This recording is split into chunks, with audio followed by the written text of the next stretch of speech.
Good afternoon and welcome. I am Ulric and I am joined today by Helmut.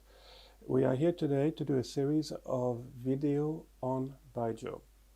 I know we all have heard that Baijiu is the biggest category in the world, spirit, but we would like to go and dive a little bit deeper into the category. Our love affair with Baijiu started 4 or 5 years ago. We were in contact together to try to sort of expand our horizon. We have been in China a couple of times now. We have been to several Baijiu distilleries. We have had a first-hand experience with the product, and we would like to share that with you. So tell me, Helmut, why Baijiu? So, as you said, Baijiu in the beginning for me was a completely blank slate. Nobody really knew anything about it, could tell me anything about it, and it was really hard even to get samples to taste it firsthand. So, with that experience in mind, and what about Ulrich just said, so we want to make it easier for you to get into this category. It is not the easiest category to get in touch with. For one thing, most of the labels are all written in Mandarin. Unless you speak fluent Mandarin, it might be difficult. And even so, I am told that the language on the bottle is pretty cryptic. So how do you dive into it? It's one of those categories where you will need to reach out to people. Not a very important point, remember to do your homework. A gentleman called Derek Sandhaus has written the Bible on the category, called Baijiu, the Essential Guide to Chinese Spirit. This is really the Bible, I think. For the category, it really is the most important.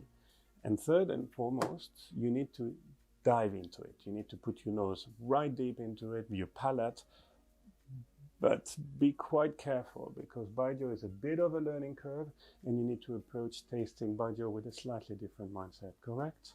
Yes, that's absolutely true. So in Baijiu, this is a very different spirit. So what you might think is actually a fault might be an asset to Chinese tastes and the other way around. So Chinese are basically looking for a bit more mouthfeel experience and for stronger aromatics than we are used to in what we think of fine spirits in the Western world. And it's consumed together with food in China, so it has to be a bit more powerful.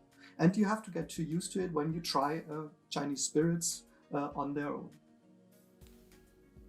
Baijiu is an entire category, correct? It is not just one style of spirits. There are really, well, as you can see, there are really quite a lot of styles, right?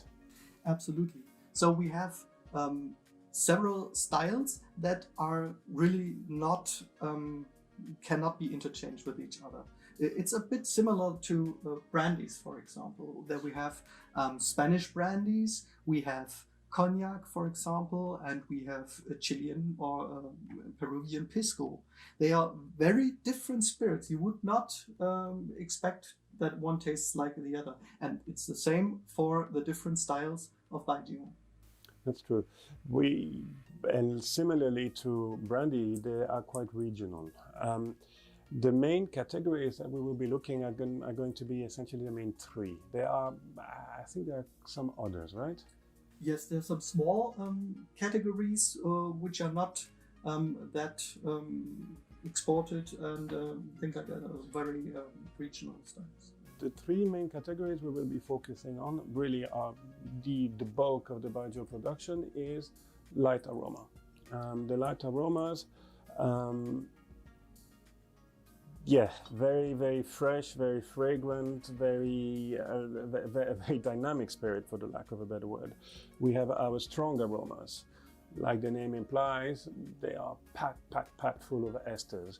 And then the third big category are going to be the so-called sauce aroma, which are going to diverge very much into the sort of umami character and the sort of soya sauce aroma.